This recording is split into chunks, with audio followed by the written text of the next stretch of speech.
Hey guys, this is Hans with the Best of Alameda, brought to you by the East Bay Home Company. We're coming to you live from Park Street. We're outside of Tucker's. We're going to go talk to Kate and David, the former owners who've taken this place in a lot of different directions over the last 28 years. And we're going to talk about the change of management and a lot of other things. So come on in, let's check it out.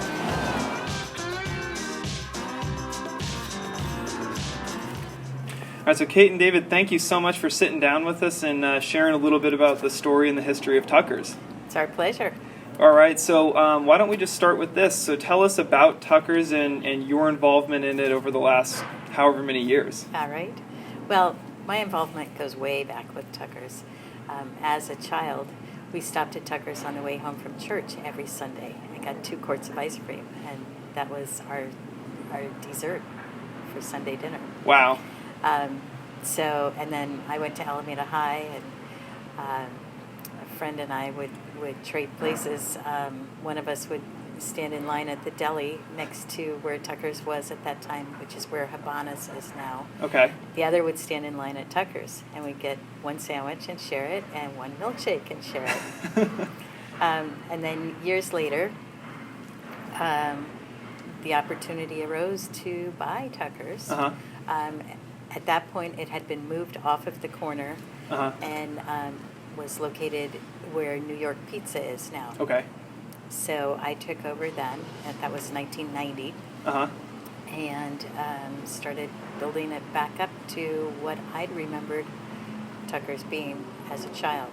So there was a little bit of a lull in the mystique and the magic Exactly. at some point. Yeah, the move, I think, really took its toll. Sure. You know, it had been on the corner for a long, long time. Yeah. Tucker's was started in 1941 by Marshall Tucker.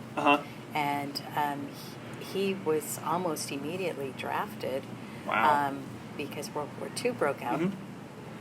And his father stepped in and ran the business while he was gone.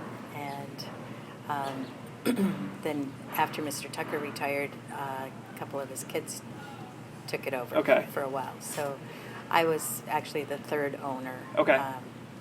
There was one between the Tucker family and myself. Okay. Yes. So I was always curious where the name Tucker's came from. That's Marshall Tucker. You just answered it, Marshall That's right. Tucker. That's so cool. Yes. Yeah. Not the band. Marshall Tucker, the ice cream guy. Difference, right? Yes. Different people. Yes. Yeah. That's really great. And It's really interesting about Marshall Tucker. He learned how to make ice cream from his aunt and uncle in the town of Chico. Okay. And so many, many years ago, a place called Schubert's started up there in Chico. And he learned how to make ice cream from his aunt and uncle. And his dream was to own his own ice cream store. And he wanted to go to Santa Cruz to do that. So before the SBA did loans, of course, you had to save up your money and you bought your equipment. They put it in the trailer behind their car, and they started off from Chico to a place called Santa Cruz. Okay. And about halfway there, it's time to stop for lunch. And what happens when you get off the road out here and get lost? You end up on the island of Alameda. And they looked around. Loved it. They just fell immediately in love with Alameda and never went any further. Wow. So they didn't even make it to Santa Cruz. No. That's they said, so this funny. is where we want to raise our children. And they had the stuff in the back anyway, so... That's right. There we go. Do it anywhere. Yes. That's so cool. Yes. So that was how they ended up here. So then you took over in the early 90s. In 1990. 1990 exactly. Yes. Okay. Yes. And then you have been running this place ever since. That's correct. And and as soon as I took over, I knew that the space that we were in at that time was not the right place. Okay. So I started looking almost immediately for something that was more appropriate for ice cream. Yeah. And what is an appropriate place for ice cream? well, ventilation is important. Okay. Seating is important. I mean, when Marshall Tucker started the business, people just got ice cream and took it home predominantly. And things have changed. Yeah. It's now an experience. People want to meet up with their friends and relatives and have fun. Yeah, and absolutely. Stay here. So seating was very important. Parking was important. And so eventually this building became available. Mm-hmm. And I thought, wow, that's a big, big building. Yeah. How can we fill that up with ice cream? But Yeah. it happened. You've done it. Yeah, when we moved here, it was a whole different dynamic on Park Street. Yeah. The bookstore wasn't there. That whole building, all the buildings except the jewelry store across the street were either vacant or waiting for leases to expire so they could become vacant. Huh. So the building could be rehabbed. Rehabbed and renovated, sure. Yeah, and so it was several long years of feeling like I was living in a ghost town. Really? But at least we have the parking behind Yep. and the high school, and there always has been foot traffic. Yep. You know, it's a great walking and bicycling community. Totally. And then several years later, the theater reopened, Uh-huh. and the stores across the street changed, and the bookstore and the restaurants and all of that have made a huge difference in the vibrancy of the downtown. Yeah. I can't imagine this block of Park Street being almost or nearly vacant, except for you guys. Yes, yeah. That's yeah. got to be a pretty interesting dichotomy between then and now. It definitely. Because now you've got people standing in line for you guys, plus all the other restaurants that are up and down. That's right. Exactly. Yes. Yeah. So, Well, it's a lot of fun to stand in line at Tucker's because you run into all your You friends, sure do. tell stories, and they get up there to order their ice cream. They realize they haven't made up their mind. And I can't tell you how many times people have been standing in line and someone walks in and they say, "Wow, I haven't seen you in 20 years." It turns Oh out my gosh. they lived across the street from each other, and one of them has moved out of Alameda and Oh my stopped gosh. in for an ice cream while they were here visiting. You guys are kind of the So it's center really of fun. the universe over here in Alameda. well, it'd be So- nice to think that. But yeah. Absolutely. Well, I came along. She bought the business in 1990. Uh-huh. And at that time, I was a yacht broker. And so Uh-huh. I came along about 2 years later. A mutual friend suggested that she needed to go sailing. And I said, oh, well, okay.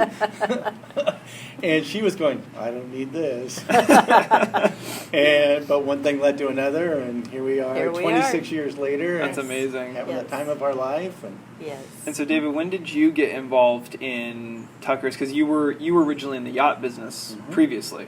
So, at what point did you step in here? When we mostly- started making ice cream Yeah. here Okay. at this location. Okay. Well, Yeah. I got involved when she saw this building was for sale, and she says, how are we going to do this? And I says, well, we got to have a bank on our side. Yep. And so I have a little bit of experience in writing business plans and that sort of thing. So with a lot of good supervision, I was able to put something together. Yeah. And they seem to like it. And, you know, anytime you get a loan, they have to have your firstborn son as additional collateral. Yep. So the firstborn son was additional collateral. And it went from there. And then the people in this community are amazing.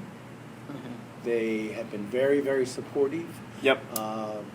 But Kate's an amazing person. You know, Mhm. she's just a delight. Yeah. And Well, Alameda is a very, very supportive community. Yes.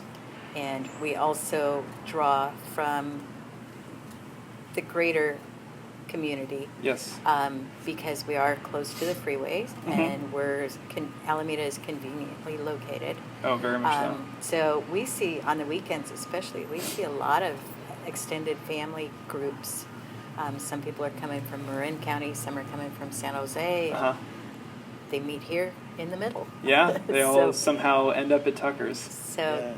that's been really great. So. it's been fun. And we realized that. We didn't really realize it until we created salted butter caramel. Hmm. The salted butter caramel flavor was something, and Kate and I are not real computer literate. You know, Yeah. I was born BC, before computers. Yep. And so it was interesting because we made this flavor, and we did it for somebody. It was actually for a party at Perforce, and I made extra tubs. And one day, these people walked in the door on a Saturday and said they wanted to taste it. Kate's going, "Oh, I'm sorry, we ran out last night." And another group of people came in, same thing. And one of our customers was kind enough to say, "You don't have any idea what's going on, do you, Kate?" He goes, "I don't don't know. They said, Because "Son." it's so rare for people to want a specific flavor, and if we don't have it, have them turn around and walk out. And it was a new, unique especially flavor. a Who would new know? flavor. We'd And only what had it year for a was few days. this approximate? Like sometime in the this 90s was- still? No, This this was is- like 2005, Okay. maybe. Yeah. And And- so we, but these people came in. Turned out to be like the first 4 groups of the day. Really? Came in, asked for it, turned around and left when we didn't have it, which Oh, is no. unheard of. Yeah. Because there's How are you always about to walk another into Tucker's flavor. and not get anything? Yeah. And so a friend said, that it had been featured on SF Gate, Wow. and so that was why people were interested in it. So you got some pretty serious exposure on that. Yes. it was So- all over the Bay Area. I mean, we had people from Marin and Palo Alto. I sent David Holly Creek. right upstairs to start making it. Yeah. And it's been a staple ever since. It's one of our biggest It was so sellers. cute. This precious young woman that had been coming to us for years. She walks up to me and puts her finger on my chest and said, "David, don't you ever run out again."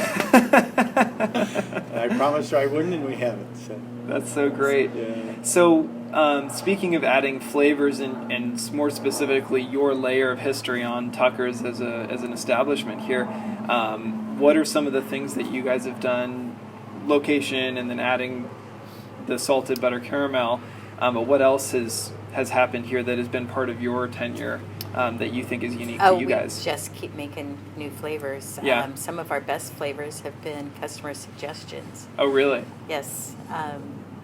The birthday cake. We were making a cake batter flavor, and a little girl came up and said, if you put sprinkles in that, you can call it birthday cake, and people will like it better. And boy, was she right. Yeah, she was right. Yeah. And then strawberry chocolate chip, an 8-year-old kid who was doing the tour upstairs where we make the ice cream, said, I love your strawberry, but if you put chocolate chips in it once in a while, that would be amazing. And so there's lots of people who like that. That's so cool. Yeah.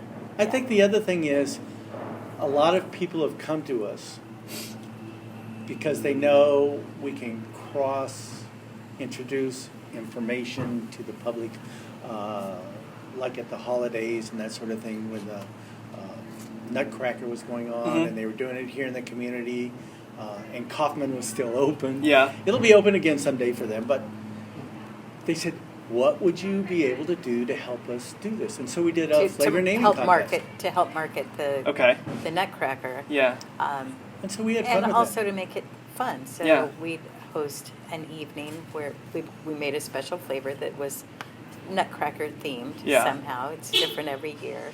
And then we do a name the flavor contest. Oh, wow. And that draws the community, but it also showcases the Nutcracker locally. Which is fun. And it makes it fun for everybody. So little things like that. We did a Love Our Island flavor. Yeah. That was also very fun, and we served that at City Hall when they created that whole idea of Love Our Island and what is it we love about Alameda. Yeah. That's so cool. Yeah. So you guys have really incorporated maybe the flavor of the season or whatever's kind of going on the island into the physical ice cream. Absolutely, yes. Both with ideas from 8-year-olds adding chocolate chips all the way to the Nutcracker and name the flavor. Right. That's so cool. Another one we're really known for is the Zinfandel ice cream. And that got started because Kent Rosenblum, when he still owned Rosenblum Cellars, came to me and said, you really should do a Zinfandel ice cream. Yeah. And I said, bring me the wine. We'll make it. Yeah. So he was in on the first batch of that. Wow. We served it at their open houses for years. That's so cool. So and now it's a staple, not all year, but we do it for the art and wine fairs and then again at Christmas. Wow. So it's a fun one. That's cool. Yeah. And they've told us, and because people know we do it, there's some that truly love it. Yeah. And so they already have orders for it for Mother's Day weekend. Really? Right. Yeah, for half gallons and that sort of thing. That's for so people great. who know it's coming. Yeah. Yes. So I promised I would teach them how to make it. That's so great. Teach the new owners. So yes. if you've got So you've got obviously a huge variety of flavors and some other things that are not specifically ice cream in there, but what are some of the things that are always on the menu, and what are some of the things that come seasonally, like the Zinfandel? One of the seasonal flavors right now is lemon custard. It's a spring flavor. Next week we will have Mexican chocolate for Cinco de Mayo. Yep. Let's see. What are 4th of July we do a watermelon sherbet. Oh, wow. Over the holidays we have pumpkin, eggnog, spumoni, Yep. rum raisin, things like that. What are some of the what are some of the flavors that you've tried that you've been like, what were we thinking? Is there anything you can come up with there? Actually, there is one. Only two that we ended up throwing away. Yeah. The rest were interesting enough to keep. But to test them on the public. It's very Oh, rare. people loved it. Yeah. You know, one time I made a mistake. I left some inclusions out, some candied stuff that was supposed to be in it, and we called it a different name, and people loved it. It was a fabulous flavor. So now we have to do that. It was a good flavor. It just wasn't. It wasn't what you were going what for. we were going for. Yeah. So we couldn't call it by the same name. Right. But people are still asking for that, and it was a mistake. I love it when the mistakes turn into like total successes. That's then, so cool. Then there are other flavors. We buy bananas by the case, and every once in a while we'll end up with too many overripe bananas. So that's when we do banana chocolate chip or banana coconut cream. Oh, wow. Which are both really great flavors, and that there's no rhyme or reason to when we make those. It's just when we have too many ripe bananas. Totally, yeah. Oh my gosh, that's great. So there's always a blessing, right? Yeah, absolutely. Right. So it sounds like you've only had two that you couldn't have put out and had. One of them. This is kind of a funny story. So we make a really good avocado ice cream. Okay. It's a subtle flavor, but it's avocado is the right texture for ice cream, and people come from all over for that one too. Interesting. There's a family in San Jose who actually, when they know we're making it, they'll come up and buy an entire tub. Yeah, and they call ahead for it. Yeah. So we set it aside. So we thought, okay, the avocado is good for Cinco de Mayo. Let's do something different. Yeah. We'll do guacamole. Okay. It was terrible. The flavors, because the avocado is so subtle, the flavors that you tasted were the onion and garlic. Oh, no. So that one went to the dumpster. Oh no. It did not pass go. Did not collect $200. Yeah. But out of 18 years of manufacturing our own ice cream, we were pretty fortunate that that's it. Yeah. It's a great idea, it just didn't work. Yeah. That's not to say that we nail it the first time around when we're doing a new flavor. Yeah. Sometimes we tweak it several times to really make it great. Right. But you have to have. But you can't tell when it's coming out of the machine how it's going to taste, because some flavors are bolder after they freeze. Others are more subtle after they freeze. Interesting. Yeah. So I can see that. there is a bit of trial and error. Yeah. That's so cool. So obviously, there's some big news with you guys and the whole establishment here changing hands and adding another layer yet again to the Tucker's story. That's right. So how did that come about? And why don't you tell us a little bit about the new owners? Well, we had talked about maybe it being time to slow our lives down, do a little traveling and that sort of thing, and. We talked to our friend Phil Holt, who's a business broker, and he talked to some of the people he knows in town, and came up with. He talked to the Zimmermans, who are a local family, have other businesses in town, and grew up on Tucker's ice cream. Yeah. And so that just seemed like the perfect fit for perfect timing for us to be able to do Were they also looking for? They were looking for something else. Okay.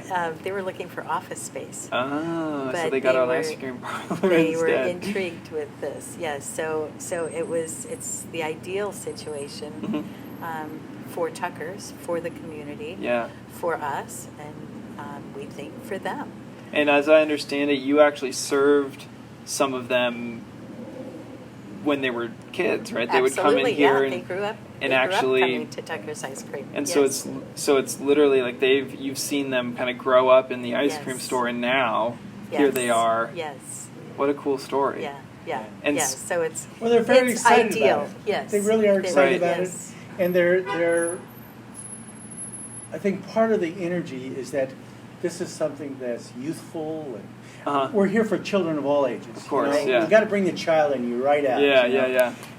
And Whether they thought you're it was important. whether you're 3 or 99, Yep. and so that's it's like I And say, with a the ice match cream made in cart. heaven. That's so And with perfect. the ice cream cart, Kate's done a lot of 100-year birthdays. That's Oh, right. wow. Yeah, Yes. doing celebrations for families. So Yeah. it's a great world. That's Yeah. amazing. Yes. And so then you guys, as I understand, are staying on for at least 4 or 5 weeks to kind of train them in the way of that you have done Yes. things. Well, we Yes. promised we would do that. Yeah. And if we didn't, we'd have to sneak out in the dark of the night. Well, I Yeah. it's really important to us Yeah. that it's a seamless transition, Uh-huh. and that we have 28 years of experience, and they're walking in at the busy time of Yep. year. It's just ramping up because the weather has been so gorgeous, Mhm. and there's a lot to learn. And so you guys are eventually going to take a step back once they're ready to take the training wheels off, so to That's speak. right. And then what's next for you guys? Travel. Kate has never had Mother's Day off Wow. in 28 years. Because it's we always have a busy street time. fair. Oh, yep. Mother's Day weekend. So we are meeting my daughter for Mother's Day weekend. Wow. And it should be great fun. Yes. Yeah. Yes. So that's the goal, is to be out, be ready to meet up for Mother's Day weekend and have the place running by itself. they'll- and then- yeah. We'll be Yeah. back after that, though. They'll be Sure. ready, Yeah. and we're always available by phone. Yeah. So We're not changing our phone number, don't worry. Okay. we're not leaving So the- town permanently. And that's what I was going to ask you. You Yes. guys, so I understand you're going to do a little bit of traveling and that sort of thing, but are you going to stay around, and are people still going to see you? Absolutely. And Yes. that'll be great. Yes. Yes. And I imagine you'll be coming in just as a customer this time, right? That's right. Yeah, and we can wave, and when the Exactly line's right. a little bit long, it's okay. We'll get to see all the people we know and love. Yeah, so you That's get to right. actually talk with all the people to That's catch up right. with everyone, right? That's right. Yes. That's so great. Yeah. And then going forward this is a place for kids of all ages, as you've said. So what do you think that they're going to be able to bring and add to based on just your training and interactions with them so far? What can folks expect going forward with the new owner? The sky's the limit for them. Yeah. Yeah, they can take it. There's so much room for growth. They can take it wherever they want. So big And they're things young. are happening here. And they're Yes, young. They're yes, half my age. Yeah. So it's very, very exciting. Yes. Totally. Yes. Well, Kate and David, thank you so much for sitting down. Is there anything else any other stories or thoughts that you'd like to share, or anything else before we wrap up? Just one thing. Life is uncertain. Eat dessert first. Amen. Love it. That's Well, right. guys, thank you so much. Oh, thank you. Thank Appreciate you. it. It's nice. All nice. right. Hey guys, hope you enjoyed our interview with David and Kate and learned something here about the Tuckers history. I know I sure did. Like, comment, and share the video to be entered automatically for a chance to win a $25 Tuckers gift card. The winner will be announced via live video next Wednesday on this channel, so make sure you subscribe to get notifications for that. Until next time, this is Hans with the Best of Alameda, brought to you by the East Bay Home Company, signing off.